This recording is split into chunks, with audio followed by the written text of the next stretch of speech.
Imagine looking out your window and seeing a 7-foot-tall, hairy beast clutching a blood-soaked dog under its arm. It was July 11th, 1972, in the quiet town of Louisiana, Missouri, when the nightmare began at the base of Marzolf Hill. 8-year-old Terry and 5-year-old Wally Harrison were just playing in their backyard when the air suddenly changed. A putrid, sickening stench of rotting meat wafted through the open window, making their older sister Doris gag in the bathroom. Then, the boys started screaming. Doris ran to the window and saw the impossible standing right by the old oak tree. It was 6 or 7 feet tall, covered in black hair so thick it didn't even seem to have a neck.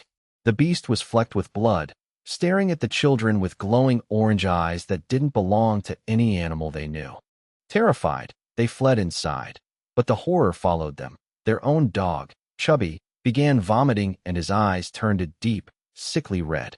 Their father, Edgar, returned home to find the brush beaten down and strange, black hairs caught in the thorns.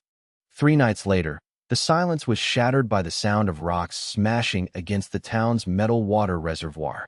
Edgar stepped outside and heard a growl so deep and animalistic it felt like the ground was vibrating under his feet.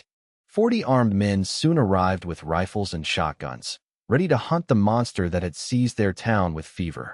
Panic peaked when Edgar screamed, "Here it comes," and the entire mob turned and ran in blind terror from the darkness.